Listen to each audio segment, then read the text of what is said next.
Good evening, my name is Patt and I'm an addict. Hi, Patt. I'm grateful to be sober, I'm grateful to be here. I want to thank Alicia for asking me to participate in my recovery, and I want to thank the committee for your kindness and your love, I'm absolutely, I want to thank Alicia for throwing me under the bus. I guess my tough guy image is gone. Since she just told you that I all cried, and I got asked to talk. I'm sitting over there trying to be tough, you know what I mean? Because I don't want you to know how terrified I actually really am, And so thank you for that. And I want to thank everybody for your kindness and your love. Me and my son got here on Tuesday. I haven't really slept yet. What do you want me to do? A little bit closer to the mic. This is awkward. It's kind of like the old days, you know what I mean? And which we'll get into, you know what I mean? And I don't know. Thank you, Tom, for your welcoming. And it's amazing how I got here. I could just see the golden thread of God in this whole thing.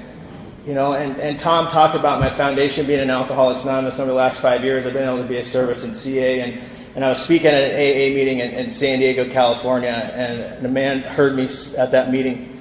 Eddie Rickenbacker heard me, and he said, "You got to come to Arizona and talk at Razor's Edge." And I said, "Well, I'm sure." And I was taught that any time that I'm asked to do anything in the process of recovery, just to say yes, because that's where God wants me to be. And I don't know why God wants me to be here tonight, but I just said yes when I was called. And I can feel and I can see the power of God as it works through me. Because I get to Razor's Edge and I'm talking there, and I was on my way back to the hotel, and Terry was there, and I had no idea what was going on at the time, but I got a call as I'm pulling into the airport, or into my hotel, which was only like 5 minutes away, and this kid, John, was on the phone. He said, we really want you to speak in Arizona at the Phoenix area CA convention. I'm thinking, this is weird. Like, I'm just leaving a CA meeting now, But Terry had told John to get me, and I went to Phoenix, and then Alicia, we talked together, and now I'm here, And I don't know about you, like, I contemplate the idea of God every day. I'm a smart guy, I'm a thinker. But I come here and I look into the eyes of men and women that should be dead. I look into the eyes of men and women that should be locked up in prison for a very long time, and we get to sit here tonight, and we get to be free. And I sit here and I look into the eyes of God. And one more time, I come to believe that God's working in my life. I'm so grateful for the message Terry gave last night. I said, how am I going to follow that? The power of God was in this room, and it was flowing right through him, and I could feel it. I was penetrated by that power. But as I sat this morning with Ernest this morning, we talked about that power was only transmitted because of the openness that we in the crowd had. And I was blown away one more time by God working in my life. I sit down tonight, and there's seats saved, and there's a seat there, and I said, well, that's saved for God. And Tom said, no, that's your mom. And my mom died on January 10th of this year, and my heart broke. My heart broke wide open. And as I started to go down in the process of grief, what had started to happen was my heart opened more to the love of you. And I'm forever grateful for you guys in my life. Whether I've met you or I haven't met you, I'm forever grateful for you because you touched my soul. You touched me on a soul level that I cannot repay back except to put my hand out to the new man's hand and welcome him into this program. And I know that it's my responsibility to take that new man through the process of the 12 steps and put his hand in the hand of God in hopes that he can recover. And I know that I can't do it myself, but I know if I bring it to you, we can. And that's what happened to me on October 23rd, 2002, when I reached out to my mom. I didn't reach out to anybody. I'm grateful that my mom called. She called a member of AA, and he didn't say, where's the kid at? He didn't say, have the kid call me. He said, where's the kid at? He understood the traditions of Alcoholics Anonymous, Cocaine Anonymous, any of the traditions that we share. He understood because he didn't say, if he's willing, he'll call. Because my only bit of willingness was to call to my mom. And when I made that call and I asked for help, I stepped right into grace, and I had no idea. I had no idea that's what had happened to me. I thought I was calling for 20 more bucks so I can get one more hit of crack cocaine. And I knew that if I called my mom and asked for help, I might be able to manipulate her to give me that money. And my mom didn't come that day. She said, if I come, I'm going to end up killing you. And she hung up on me. And I'm so grateful that she hung up on me that day because I would have not come. And these two guys came and got me. And my sobriety date's October 23rd, 2002. And I'm forever grateful for that date. I have a home group. My home group's the South Coast Speakers Meeting. It's in Laguna Beach on a Wednesday night, 8 o'clock. Some of you guys have been there because Tom brings you. But if you're ever in the area, please come see us. I love my home group. I walked up to that meeting. The first meeting was in February of 1946. And I was met by a man by the name of John Ackerland. He had 48 years. And I walked up, and the man put his hand out, and he said, welcome, kid. And he had these soft paws. And he grabbed my hand, and he pulled me in, and he sat me in the middle of guys with 50 years, 48 years, 43 years. And he sat me in the middle. He was smart. He didn't allow me to sit on the end. Because if you'd have let me sit on the end, I'd have left. Because my anxiety is going. And he put his hand on my leg and he said, don't forget to breathe, kid. Thank you for the reminder. And I have to get up to go to the bathroom. It's an hour and a half meeting. I'd have to get up to go to the bathroom. You know what I mean? And he would say, we don't go to the bathroom during meeting time. It's disrespectful. I know nothing about respect. I want you to respect me, but I knew nothing about respecting another individual. When we got done with the meeting, he said, I want you to go thank that guy. I said, I didn't like him. He said, I don't care. He drove an hour to come speak to you. Go thank him for driving an hour. You know what I mean? Thank you for driving an hour. The next week I showed up and that man met me. And he put his hand out and he said, welcome, kid. And he sat me in the middle of giants. The guy asked me to read the 12 traditions, and he said, oh, no, he's not reading. My feeling was hurt. I didn't want to read anyways, but I was still pissed off, you know. He said he's not dressed appropriately to stand behind the podium.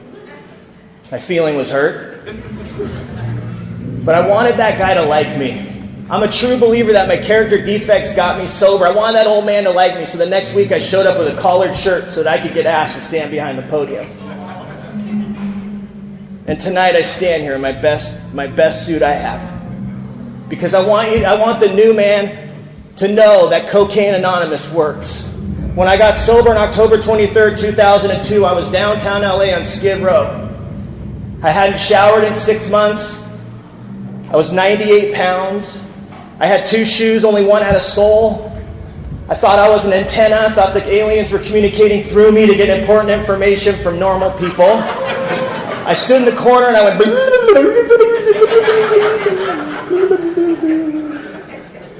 But I stood outside the midnight mission and I judged you for going in and getting help. I was always better than or less than. I was never equal. And I stand here tonight, absolutely, shoulder to shoulder with men and women that should be dead. And that's only because the process of the 12 steps and good sponsorship and a fellowship that surrounds me when I don't want you in my life. On October 10th, when my mom died, I wanted to push all of you away. And what happened was you came in and surrounded me and said, no, we're going to go. And I'm forever grateful. I have a sponsor, his name's Mike Socchio, and that man understands the sickness of my relationships. In the 12 and 12, it says that our true inability to form a true bond with another human being. If you're new, there's no hope in that. And I'm grateful for that man. But I'll tell you, my first meeting was an Alcoholics Anonymous meeting. I was 11 months old. And you guys know that my mom died with 43 years, so my mom was being sentenced to prison for 10 years to go to the rooms of Alcoholics Anonymous. My mom was a full-blown alcoholic drug addict. My mom's the kind of alcoholic that gets pulled over for a DUI, and she looks and she gets pulled over and she goes, I got to get out of this somehow, so she busts the door open to beat the cop up. And my mom goes after the cop, and then she gets taken down and she goes to prison, and she does that 13 times. And so she's being sentenced to prison or go to the rooms of Alcoholics Anonymous. And she stands there that day, and the judge is like, AA or prison. And my mom sat there that day and thought about it. To live by spiritual principles or die an alcoholic death. Well, how bad is that really going to be? And she stood there that day and she thought about it. And the attorney said you should probably go to AA. And so she brought me to Alcoholics Anonymous. I was 11 months old. I always want to welcome the kids. Welcome, kids. because I grew up in the rooms.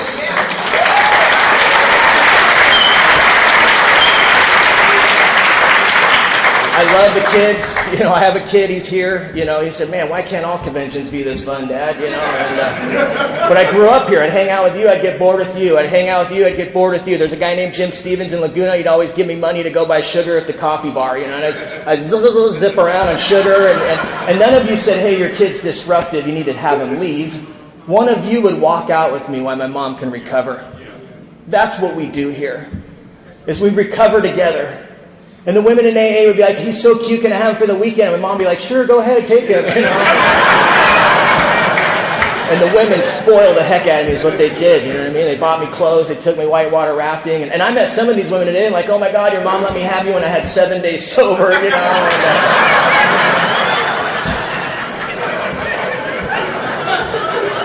I mean, you're a good-looking bunch, so my kid ain't going home with any of you. You know what I mean?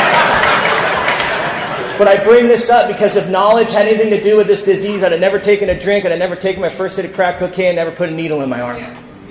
Because I had enough knowledge of this deal. My mom would get done the meeting, and they would get the newcomer, and they would take the newcomer to Denny's, and they'd put the newcomer in the middle of the booth, and they'd hold the newcomer hostage until like 2:15 in the morning.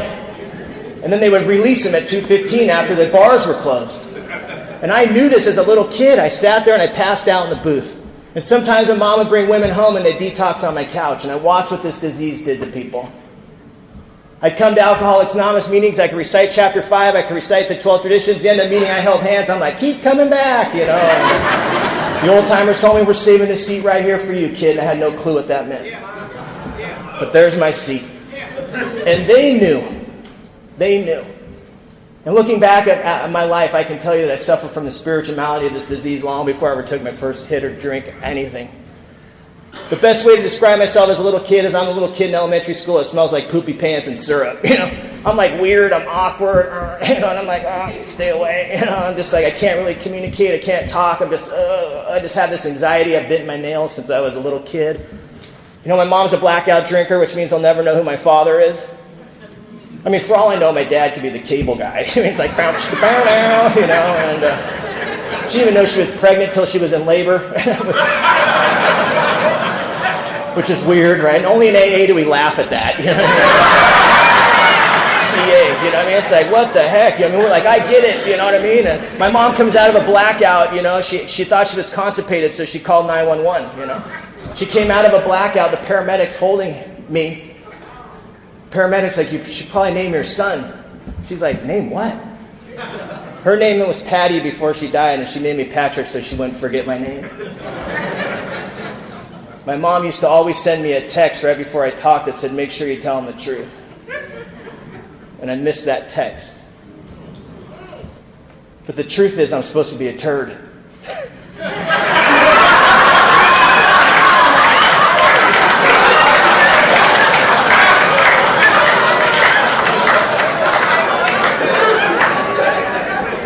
The process of recovery for you is powerful. I went from turd to human. But what I've learned since I've got here, I have a perception to my life that is skewed. Because my whole life I felt that way. I'd sit outside my window in my bedroom and look out the window and wonder if my dad was ever coming home. And I'd see the cars coming down the street, and I'd see the lights coming down the street, and that car would just keep going. And I knew deep down that my dad didn't love me. I had no idea my mom, I didn't know any of this story, tell you in retrospect, but I sat there that day wondering if my dad was ever going to come home. I knew as a little kid that I was unlovable and unwanted as a little boy. I mean, I peed my bed till I was 10. Didn't really have any friends. I'm a right fielder on the baseball team. That narrows it down. It's like the loser position. Right? I throw the ball as hard as I can that way. It goes 5 feet that way. You know, the coach sees me coming on. He's like, oh, we got this kid, you know. But that's my perception. None of that was going on.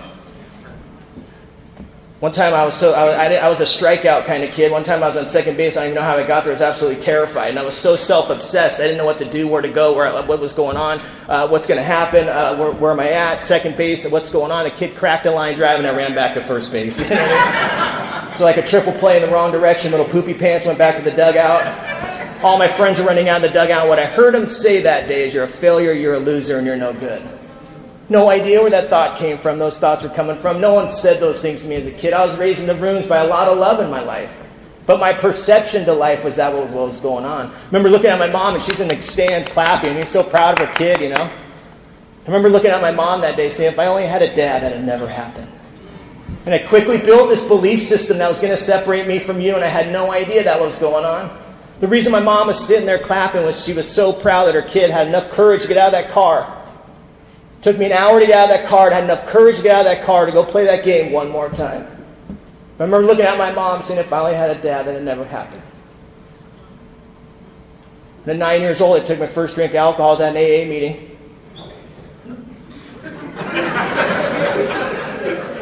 Me and my little friends ran around AA together, and we were in the hospital. This guy's a chronic relapser. Now I know that. He wore a trench coat. He had an eye patch on. He stood outside the meeting. He smoked cigarettes, and he was pissed off. He's like, those old-timers. He was always trying to get the old-timers. He goes, he got this board one time with these nails, and he put it behind this guy, Lynn Wilder's car. Lynn Wilder died with 52 years, but he put these nails behind the car. He goes, I'm going to see what happens when his tire pops. You know, and Lynn Wilder pulled over, his tire popped. He, all serene, got out and changed the car. He's like, you know. So me and my little friends would mess with him. I threw a rock at him, and he went chasing after us, and we ran through the hospital. We ran out the front door. My friends were 13, 14 years old, and we ran outside, up this parking structure, up these in the stairwell, and these kids pulled out a bottle of Jose Cuervo. And I didn't know what alcohol was going to do to me or for me, but I knew deep down that if I didn't drink it that day, those kids weren't going to like me. And that bottle went around. I remember getting that bottle. I was absolutely terrified of having that bottle. I knew what alcohol did, but I knew that if I didn't drink it, those kids weren't going to like me. And you liking me was more important whether the consequences, what was going to happen. I drank that alcohol, and I tried to drink it, and I hated the taste. It was gross, and I spit it out, and I was overcome with a deep sense of fear. That deep sense of fear told me that I wasn't going to be like the rest of my life. 9 years old, this was what was going on in a little boy's mind. Bottle went back around. The second time I got the bottle, I was excited about having that bottle. And the excitement for me was that I had one more chance to be liked and accepted by those kids. The main problem for me centers in my mind. There was no peer pressure. The peer pressure was right here between my own mind. I took a pull off that thing. I talked myself into holding it down. I held it down. And what happened for me? For the first time in my life, I felt a part of. For the first time in my life, I felt like I connected to those kids in that moment. For the first time in my life, I felt like I could take a deep breath. For the first time in my life, little poopy pants turned into a gang member. Because shortly after that, what happened, I was listening to like Eazy-E and NWA and Ice Cube. And I grew up in Mission Viejo, California, which is a very suburban area. No gangs going on there, but I had size 50 Dickies pulled all the way up, and I had a 5XL sweatshirt, you know what I mean? And I walked with a limp, you know? And I drank St. Ides out of a brown paper bag because that's what Ice Cube was drinking. And I poured beer in the curb for the dead homies and everything, you know what I mean? And I didn't have any dead homies, so I was getting ready for some, you know what I'm saying? And, you know what I mean? I'm smoking weed, I'm drinking every day, and I'm a little gang member from Mission Viejo. And poopy pants, never been in a fight, but alcohol gives me power. Weed gives me power. Weed and alcohol allow me to make new friends. I made a new friend, and he had LSD, and I had to get a root canal. It was 9 in the morning. I was 140 ounce deep at 9 in the morning going to get a root canal. I reached my hand in my pocket. I pulled out 4 hits of LSD about an hour before I was sitting in the dentist chair, and so I took 2 hits of acid. You guys know what happens an hour in. I'm sitting in the dentist chair, and the tools are like, whoa. The dentist is kind of melting, you know what I'm saying? And I heard him say, do you want strawberry or banana? And I said, I don't care, just give me the mask, you know what I mean? And he put the mask on, and it was like, bow, wow, wow, wow, wow, wow, wow. I fell in love with that bow, wow, wow, right? In that moment, you know what I mean? I was out, you know what I mean? I went out, I guess I got a root canal. But I remember coming to, there was a big stuffed animal lion chasing me out of there, and the lady's like, when do you want to come back? I'm like, can we do more work tomorrow? You know, right? Like, more is better, you know what I'm saying? Like, I don't think about, like, this probably isn't a good idea, you know? I'm like, you know, and, you know, at 16 years old, I started selling weed, and I started selling cocaine. I started doing cocaine at 16 years old, and, like, every day, you know, I'm not, you know, every day, and it's 3 in the morning. I'm at my friend's house, knocking on his grandma's window, like, hey, I need more, you know. And he's like, dude, you should probably slow down, you know. And I don't know about you, when you hear slow down, I'm like, new friends, and so I get a new group of friends who do the deal like I do. And all of a sudden, I got this idea of keeping it going, you know what I mean? They're like, yeah, keeping it going until I keep it going too long. And I get a new group of friends. And I get this girlfriend, and she's like, you want to try methamphetamine? I'm like, oh, no, bad stuff. She's like, are you sure? I'm like, yeah, no, let's try it, and 17 years old, Mom finds a bag of weed in the house. Mom's like, you can't smoke weed in my house. Now, I'm already blacking out. I'm already up for, 4 or 5 days at 17. My mom's like, an active member of AA. She sponsors a ton of women. She speaks all over the country, and here's her kid blacked out. Absolute nightmare. Mom's like, you can't smoke weed in my house. I don't know how you hear that. I hear I need to hide it better. Since coming here, I learned that I have a hearing problem. You know what I mean? So I hide it better for about a month, and I come out home a month later, and coming out of a blackout, I'm standing there, I'm like, whoa, dude, like this is gnarly, and Mom's melting, and Mom says, I told you if I found this stuff again, I was going to have to kick you out. Now, I heard that I was kicked out of the house at 17, so I walked in my bedroom, I packed my backpack, and I walked right by my mom, and I looked her right in the eyes, and I said, I'm going to do everything I can to ruin your life. And I watched my mom's heart break. And I don't know how you deal with shame and guilt, but this alcoholic arrogance, that drug addict arrogance came out. I grabbed my mom by right here by her thing. I slammed her up against the wall. I said, F you, I hate you, you're never going to see me again. And I left my mom that day to worry about her only child. Broken. But absolutely so selfish and so self-centered, I didn't give 2 cents about that. I left that night, went to an abandoned house where we were getting loaded. I took my first hit of crack cocaine at 17 years old. And I had no idea what was about to happen. But I was about to go on a journey. I was homeless from the age of 17 till I got sober at 27. I was smoking crack cocaine and shooting heroin at 20 years old. I was on Dead Tour for a while. I had dreadlocks. I used to have dreadlocks, and I started balding, and then I was like Bozo the dreadlock, so I cut them off. Dead Tour's great because you don't have to shower, more patchouli, and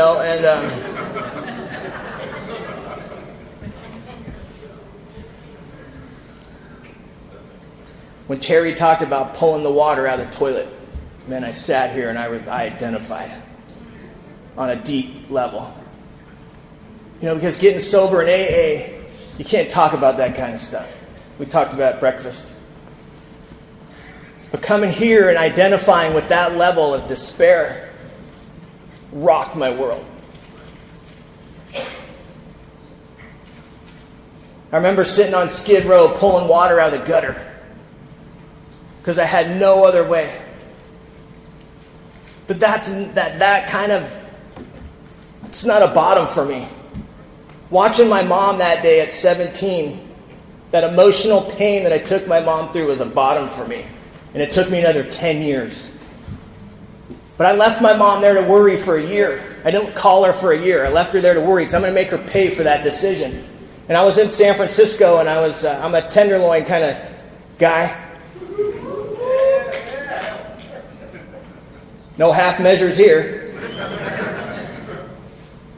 There's no doubt if I took one shot at tequila, I'd find where that spot is here, no problem.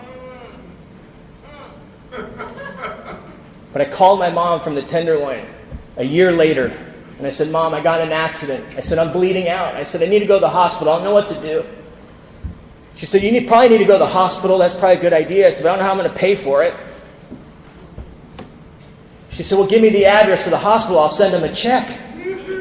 Oh, no, Mom. They need cash.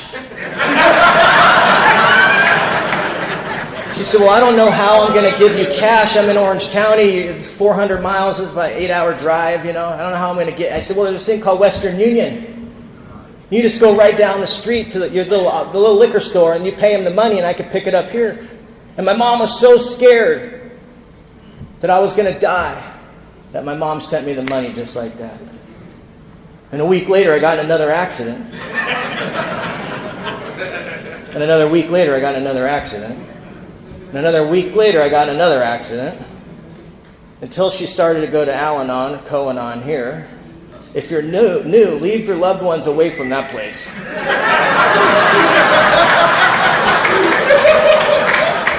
Your using gets really screwed up. You know what I mean? Because I started hearing things. I call my mom and I'm like, yeah, Mom, I need to get a job. I need to get some clothes. And she's like, no. No? But Mom, if I would have only had a dad, I wouldn't be in this situation. And I'd hit that guilt button and she'd go, wire me the money. And the language started changing. I started hearing things like, I'm going to set a boundary. A what? I'm a bulldozer. If you wouldn't have kicked me out of the house, Mom, I wouldn't be in this situation. It's all your fault. And she'd go, wire me the money, because I'd hit that guilt button. Then I'd call her and tell her how much I loved her and what a great mom she was and how she was my hero. And she'd say, just go to AA. And I'd go to AA. And I'd sit in the rooms of AA and they'd say, are there any newcomers? And I'd be like, that's me. And I would say, my name is Pat and I'm an addict. Oh man, don't do that in AA. Oh, there's an addict in our room. Oh, gotta get him out of here. He's gonna infest AA. You know what I mean? I don't know what I'm dying from. I can't get the crack pipe out of my mouth. I can't get the needle out of my arm. Can't get the bottle of liquor out of my mouth. I don't know what the problem is. Hi, son. And I don't know what the problem is, but I go to AA. I get ran out of there. And I go out there and I die. And I come back to AA. Because Mom would tell me to go to AA. And I wouldn't identify. And if you're new and you didn't stand up, I want to welcome you to Cocaine Anonymous. It takes a lot of courage for us to stand up and raise our hand. But I would sit here. And I'd sit in AA. And I felt like I was getting judged. And I'd go out there and I'd die. And no one ever followed me out and said, hey kid, here's a big book. Maybe you might identify with something. No one ever said, hey kid, why don't you come to Denny's with me and let me tell you my story. And I'd go out there and I'd die. And I'd come back and I'd raise my hand and I'd say alcoholic and addict because I could get down with that. Then some guy would yell at me, put $2 in the basket, sick one. I was like, I'm out of here, And I leave and I go out there and I die. Not knowing about Cocaine Anonymous, not knowing about any other fellowship. It was the only fellowship I knew. And I came to one day in a bathtub. I was completely naked. I was physically and sexually assaulted. I had blood coming every hole in my body. I looked around the bathroom. There was no towel. There was no clothes. I looked at the door and knew I had to go out down the hallway of shame. It wasn't the first time that it happened. It wasn't going to be the 13th time that it happened. That had just been one more time. And I walked down the hallway, shaking violently. I looked in the living room. There was 3 guys on the couch. I had no clue who they were. There was some clothes that kind of looked like mine. And I put them on. And I walked downstairs and I looked across the street and there was a liquor store. And the liquor sign was liquor. Liquor. It was in the middle of the day and it was the brightest sign I ever saw in my life. And I reached my hand in my pocket to see if I had any money, and there was a guy's number from AA I guess I had. I called the guy and said, man, I'm gonna drink, I'm gonna put a needle in my arm, like I can't live this way anymore. Like I need this to shut off, like I'm gonna kill myself. And he said, can you promise me not to drink or use? I'll be there in 20 minutes. I said, man, I make a promise. How many times did I make the promise and come here and sit with you, making the promise I'm not going to drink or use again, and I leave and I'm loaded just like that? Not knowing what the powerlessness of addiction is, I did not know. I thought that I had the willpower and I'd come here and I would make the promise and I'd be loaded just like that. And one more time I made that promise and I was loaded just like that. And I blacked out and the guy picked me up and I came to on the North Shore of Hawaii in front of, I don't know, it seemed about this many people. And there was a guy with 40-something years, and he gave me a big book of AA, and he was shaking my hand. He was welcoming me as the newest newcomer coming out of a blackout. And I was at a countdown. I wanted to punch that old guy in the mouth. I don't know what it's like for you when you come to, but I'm angry. Restless, irritable, discontent is, at this point in the game is anger right away. And I don't want to be there, and I don't want to be amongst you, and I'm embarrassed, and I'm terrified of what you think of me. But I felt the magic of recovery because this little lady named Myrtle came up to me. And Myrtle said, "Hi, son." I said, "Hi." She said, "My name's Myrtle." I'm thinking, I don't really care. She said, "Why don't you come with me, son?" And I said, "Okay," because I wanted Myrtle to like me, even though in my head I'm thinking I don't care.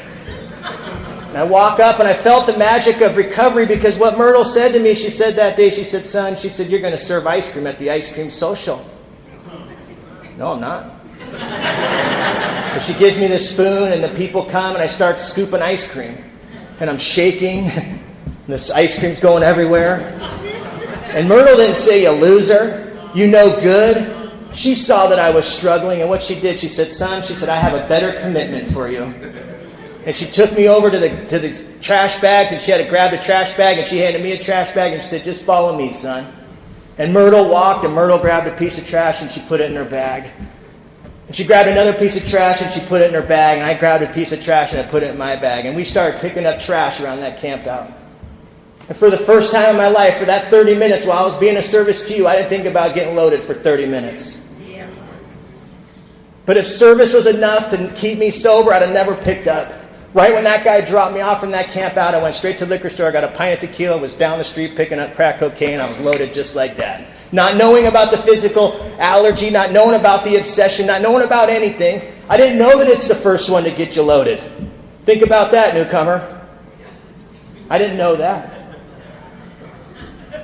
I called Mom. I said, "Mom, I need help." She said, "I can't help you anymore." I manipulated her to get me back to the mainland, and the last year and a half of my getting loaded days was on Skid Row. I couldn't panhandle nothing to get nothing no more.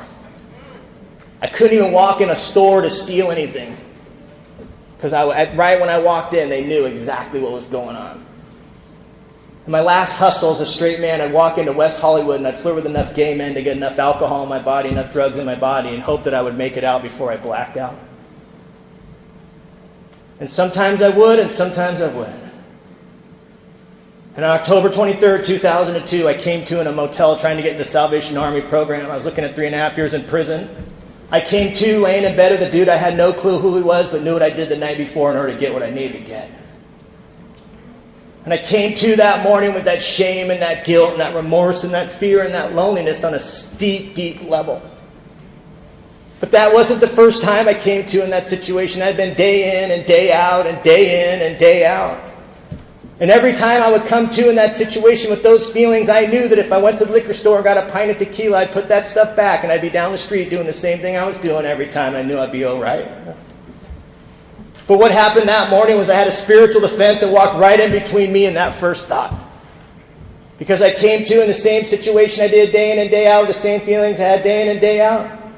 But the spiritual defense said, "Why don't you call your mom and ask for help?" And when I called my mom and I walked into that window of grace, what happened was these two guys came and picked me up. And they put me in the van. And they talked about their drinking. This guy, Jack, he said, "Every time I drink, I go to the hospital." And the guy, John, went, "Ha, ha, ha." And I was on my way to a place called Charlie Street, low-bottom indigent detox, 10 days free. And Jack said, "Oh, this one time I drank and I went to the hospital." And John goes, "Ha, ha, ha." "Oh, this other time I drank and I went to the hospital." And John goes, "Ha, ha, ha." "And this other time I drank and I went to the hospital." And John goes, "Ha, ha, ha." And then Jack goes, "John, what happens to you when you drink?" And John goes, "Oh, well, this one time I drank and I went to the hospital." And Jack goes, "Ha, ha, ha." "Oh, this one time I drank and I went to the hospital." And Jack goes, "Ha, ha, ha." And I'm sitting there thinking, man, these guys, all they do is talk about themselves, you know what I mean? When are they going to give me a chance to talk, you know? And before you knew it, I ended up at Charlie Street, and they sat me on the couch, and they said, "Well, we want you to sit down and shut up." So we don't want what you have, kid. If you want what we have, you're going to do what we do. I want those guys to like me, so I kept my mouth shut. And Jack and John are telling me some more stories. "Hey, Terry, come on over, me and new guy." Jack goes, "Hey, Terry, what happens to you when you drink?" And Terry goes, "Oh, this one time I drank and I went to the hospital." And Jack and John go, "Ha, ha, ha, ha." "Oh, this other time I drank and I went to the hospital." Ha, ha, ha, ha. And I start thinking. I don't know about you, but I'm a thinker. I'm a case builder. Any other case builders here? Any other loophole finders here? Da, da, da, da, right? And I'm looking for the loophole. I'm building a case on this guy. And I go, "Well, I don't go to the hospital." And Jack caught me thinking. He goes, kid, what happens to you when you drink and get loaded? I say, well, I go to jail.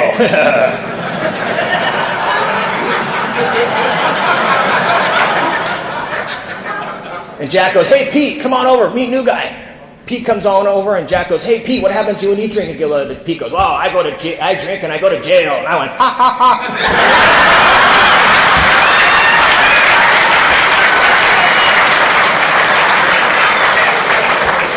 And what happened by you telling me every time you get loaded what happened to you, this identification started to happen. Because I would go to jail on a heroin charge and a crack cocaine charge. And I would go to jail, and I knew, man, you can't do crack cocaine, you can't do heroin. And H&I would come, and I'm so grateful for you guys that come in the institution. Because you would tell me your story, and I would identify. And for that hour while I was amongst you, I felt the hope. I knew that if I could get out of here, I could get sober too. And I would come and I would go to church trying to connect. And about an hour before I make that promise, I'm not going to get loaded. About an hour before I get out, you used to just say, you know what? Just don't hit that crack cocaine. Alcohol's not a problem, though. And so I get out of jail and I go to the 7-Eleven, I get a 12-pack of beer and I call for a ride, and my ride's on the way, and I put one beer down. In the middle of the second beer, I think, I wonder what they're doing down the street. Knowing my ride's coming, I walk down the street, I meet a new friend, I take a hit of crack cocaine. Now I'm locked in a motel for 7 days. Now we're business partners. And before you know it, I end up back in jail. H&I comes, man, I'm making that promise, I'm not going to get loaded. About an hour before I get out, I start thinking, alcohol's not your problem, just stay away from heroin and crack cocaine. So I get out, I walk in that 7-Eleven, get a 12-pack of beer, I put one beer down, call for my ride. In the middle of the second beer, I think, I wonder what they're doing down the street. I take a walk down the street, I meet a new friend, now we're in the motel, butt naked for like 7 days. And I'm telling my sponsor this, how I get out, I go to jail butt naked. He went, ha, ha, ha. And he looked at me and he said, son, he called me son, he said, son, if you can identify with the physical and the mental, that every time you put one in your body, you can't stop until you end up in jail. And he said this mental obsession, this peculiar mental twist, that you're trying to figure out how you can control and enjoy it without going back to jail.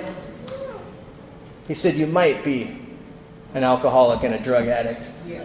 And I'm so grateful he didn't tell me I was, because I'd have fought him tooth or nail why I wasn't. And I looked at him and I said, Jack, I said, I'm alcoholic and I'm a drug addict. And he went, oh, this is great, and he got all excited because I got a new guy, and he lit up on fire, kind of like Terry last night, on fire for the deal, you know what I mean? He grabbed me and he said, man, he's like, I'm going to give you 2 directions. I want you to read the big book, and the second thing I want you to do is I want you to take a shower, and I thought, how do you know I hadn't taken a shower, and it'd been 6 months, But I went to my little room and I sat there and I shook and I read the book. Bill W.'s stockbroker. Is that a dude at the Albertson stocking shelves? I had no idea. Ticket tape. Is that a negative sign? A dash? It was like the Charlie Brown show. I have a 9th grade education. But I took my first right action. I wanted that guy to like me.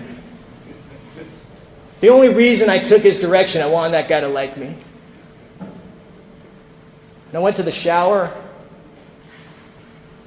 I turned the water on, and I fell down on the floor of that detox. And I started to cry. I was absolutely terrified. It felt like days I was on that floor that day. That guy Jack walked in. He saw me on the floor like just an abused human being. I'd been sexually assaulted 13 times. I was absolutely broken. He came down, he got down on the floor of that detox, and he sat there and he held me.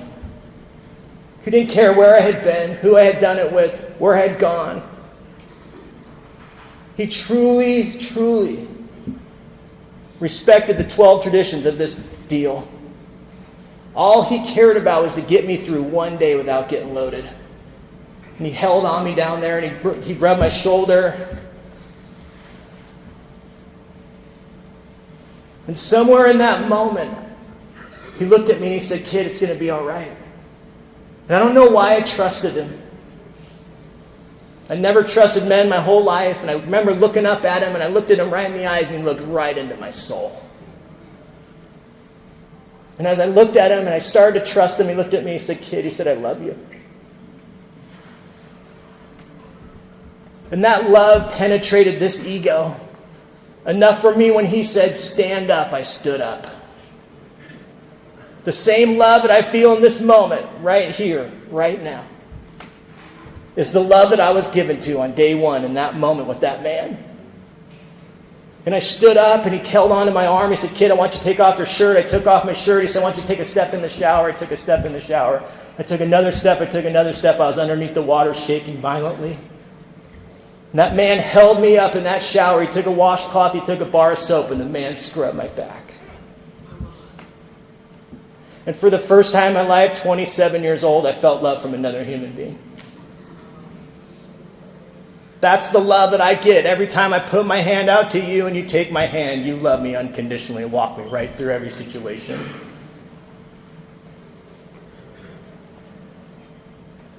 I got out of the shower. He had put clean sheets on that bed. He said, "I want you to just lay down." I remember sitting in those clean sheets.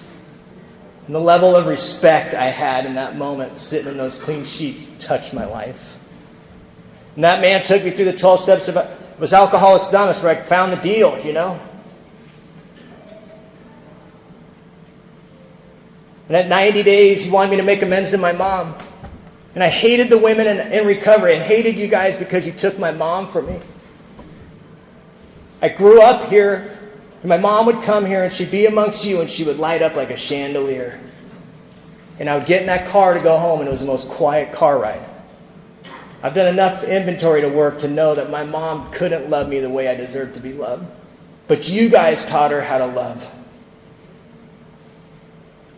But I sat down with my mom, and I sat there that day at 90 days. I said, "Mom," I said, "I need to make amends," and I was honest about everything. I said, "What can I do to make it right?" And my mom's like, "I just want you to get in the middle, and I just want you to help as many people as you can." It was the first time in my life I felt love from my mom, 27 years old, and I ran back to my sponsor to tell him about this amazing amends that I had. Oh my God, it was so amazing. I was like floating, you know what I mean? Whoa, you know. He said, "Yeah, but what about the money?" I said, "Well, she didn't want the money, Jack. She just wants me to get in the middle and help people." He said, "Yeah, but we want you to pay it back," you know. I thought to myself, I'm never telling this guy anything ever again, you know. This is crazy, you know.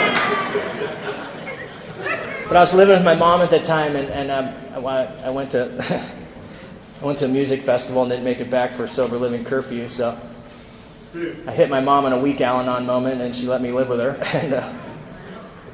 But I had to write a note to my mom once a week. "Mom, I love you and I appreciate you today," and I leave her $25. And every week, "Mom, I love you and I appreciate you today," and I leave her $25. "Mom, I love you and I appreciate you today," and I leave her $25.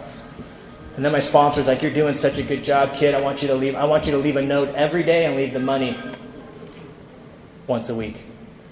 So I started writing my mom notes every morning before I left. "Mom, I love you and I appreciate you today," and once a week I leave the money.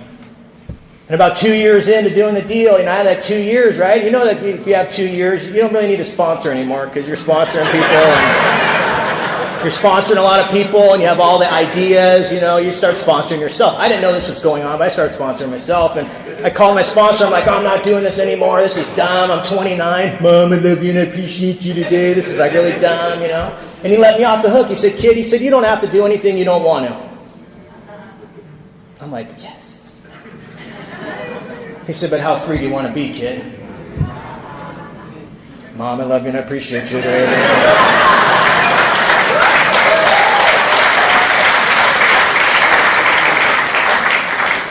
5 years sober, my mom took me out to dinner for my 5th year birthday, and we're on our way to go do the cake deal, you know, in Southern California. You do a cake for a week, and you go, you know, share at the meeting, and we're going to do the birthday cake deal. My mom took me to dinner, and she sat me down, and she said, "Patrick, you know," she said, I no longer want the money anymore."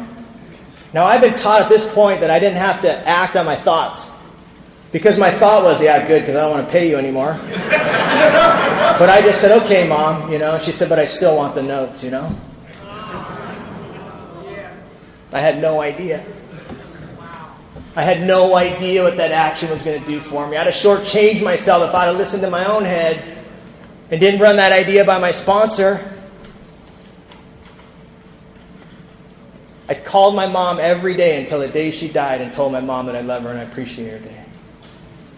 Even greater than that action gave me the gift to look at you guys in the eyes and tell you that I love you and I appreciate you today. And the greatest gift that action gave me is the ability to look at the new man in the eye and tell the new man that I love you and I appreciate you today. And if you're new, you don't have to live the way you've been living again if you don't want to, as long as you're going to do a few simple things around here. And I didn't come here to love anybody. I came here to not prostitute myself one more day for one more hit of crack cocaine. And I've been given so much more.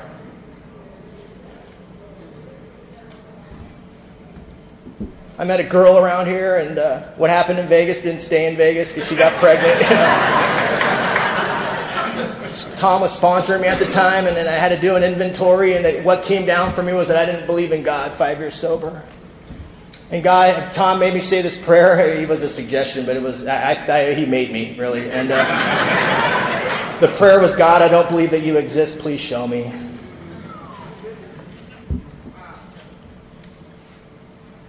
I got a call from an ex-girlfriend I made amends to. She called me and said my sister's hung from the rafters and she died.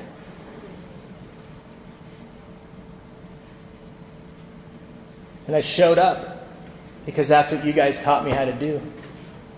And I was a service to the family, and I'm sitting outside and I'm praying to a God I didn't believe in. Even though I didn't believe, the old timer said, I don't care if you believe or not, just pray anyway. For 10 years, my prayer was, God, I don't believe that you exist, show me. For 10 years, I didn't believe in God around here, but I sat there that day and I sat outside the backyard and I say in this prayer, God, I don't believe that you exist. I don't know. Please show me. I don't know what to do. And I opened my eyes and there was a hummingbird right in front of my face. And I knew in that moment that something in my life was working. I said, yeah, but I don't believe that. I said, I believe now, Tom. I mean, that was pretty evident, you know. And he made me say this prayer because I didn't feel that I was worth God's love, you know.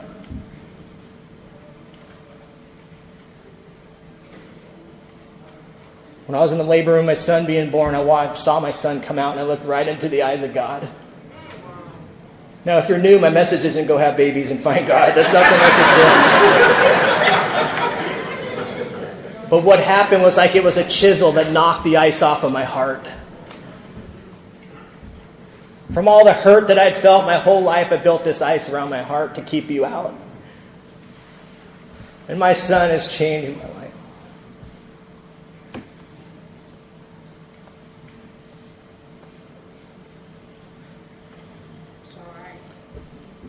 At 8.5 years of sobriety, this podium almost killed me.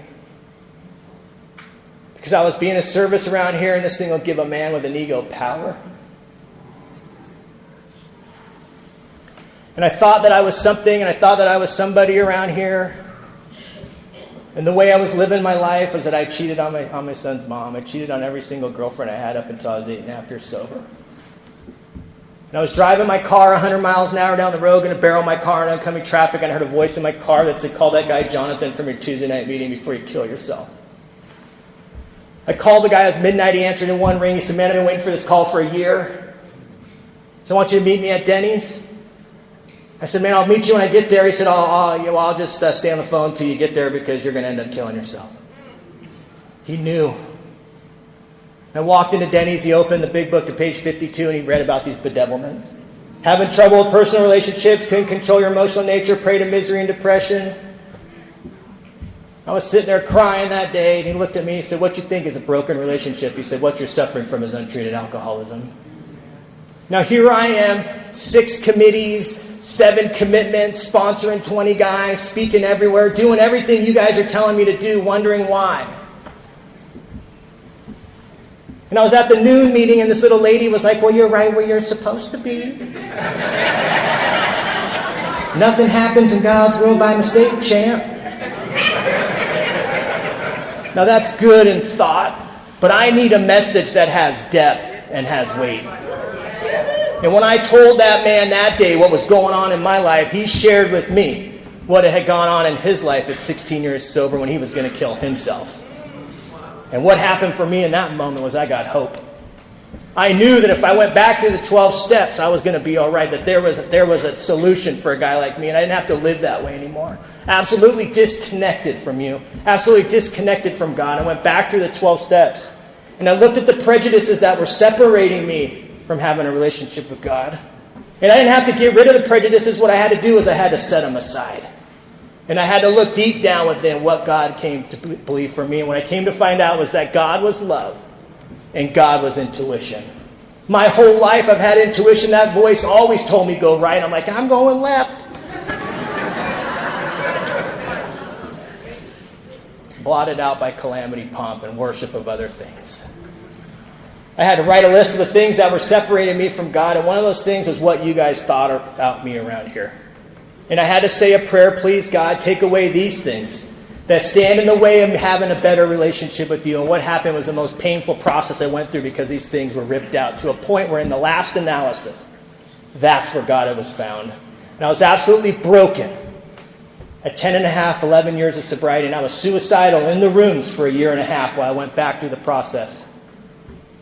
Now, I've talked about 2 taboo things we talk about here is I didn't believe in God until I was 10 and a half years sober. And I was suicidal in the rooms for a year and a half. And I don't mean just a thought. I would call my sponsor. I'm like, I'm on the bridge. I'm going to jump. And he'd say, Pat, he said, I love you so much. He said, I'd really like to say goodbye to you before you kill yourself. Will you meet me at the meeting tomorrow? And he would also say, how's it amends to your dad coming along? And how's it amends to God coming along? I said, I'm not making them. He said, I'll see you at the meeting tomorrow to say goodbye. And I'd show up to the meeting the next day to say goodbye to him, and I'd leave the meeting and I'd feel that much better. And I'd go home that night and I wouldn't sleep for 7 days. I was 30 pounds underweight. But I'd show up to the meeting and I'd put my hand out to you. And I'd keep showing up and I'd keep showing up. And he would say, how's it amends to your dad coming along? And God, I said, I'm not making them. He said, all right, I'll see you tomorrow. About a year and a half in, I really caught wind. I'm a slow guy. Because I knew that if I called him, he was going to tell me to meet him at the meeting tomorrow. So I'm driving, and I go, I'm not calling him. And I pulled over on the bridge, and I said, I'm going to jump and kill myself. And I said, God, I said, you have about 10 seconds. I go, I don't believe in you, but you have about 10 seconds. And I'm so grateful that the old-timers trained my feet. You say, well, I don't care what you think or what you feel. We care about what you do. Because even though I didn't believe, I said a prayer, God, you have 10 seconds. And I got out of my car and I walked to the front of my car to the headlight of the driver's side, and my phone rang. And it was an unknown number, and I don't answer unknown numbers. I know some of you are real spiritual and do, but I don't, you know. And I answered, and I said, hi, this is Pat. I said, who's this? He said, this is Chris. He said, I met you at a meeting the other day, and he's like, I'm going to drink, I'm leaving, I'm going to drink, I'm going to get loaded, I'm going to put a needle in my arm, and I'm going to kill myself. I said, oh, no, Chris, we don't drink or use one day at a time. And I started to talk about my thinking that precedes my first use. On the bridge, in the front of my car, going to jump, I'm 12-stepping this guy.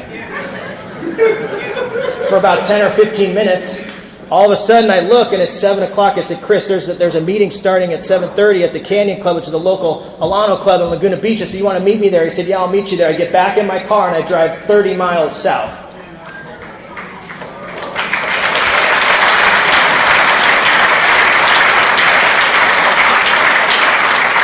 And I walk into the Alano Club, and there's Chris, and Chris gives me a big hug. He said, Pat, I was going to kill myself.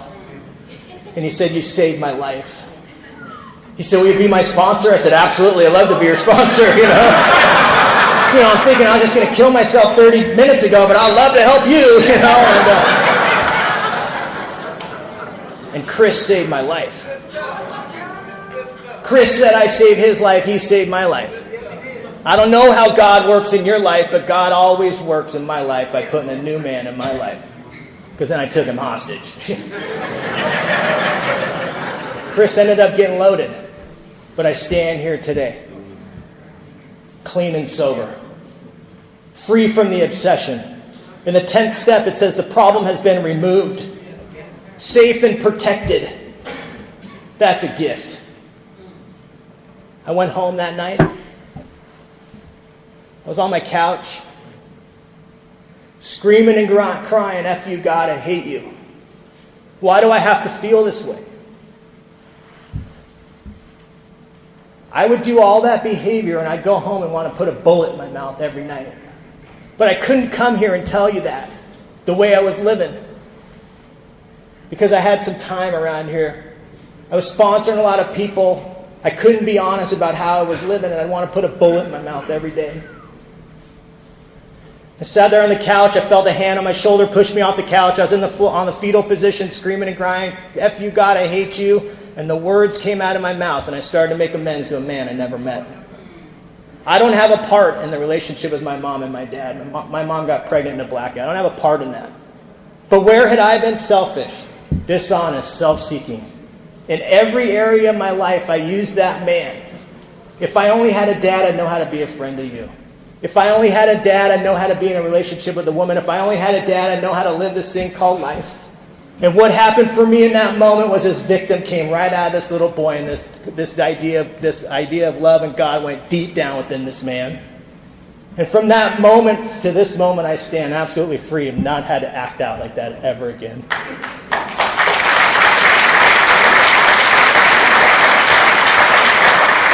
My relationship with my son changed because all of a sudden we started to have an intimate relationship. All of a sudden my relationships with you changed. I started having intimacy with you.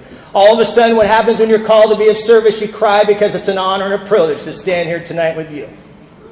If you're new here, I just want to say that this deal is a lot more than just not drinking and using. This is a process of growing up. And it's my prayer every night that if you're new, you find a sponsor that cares more about your life than the way you feel. My name is Patt. I'm an addict, and I love you all. Thanks.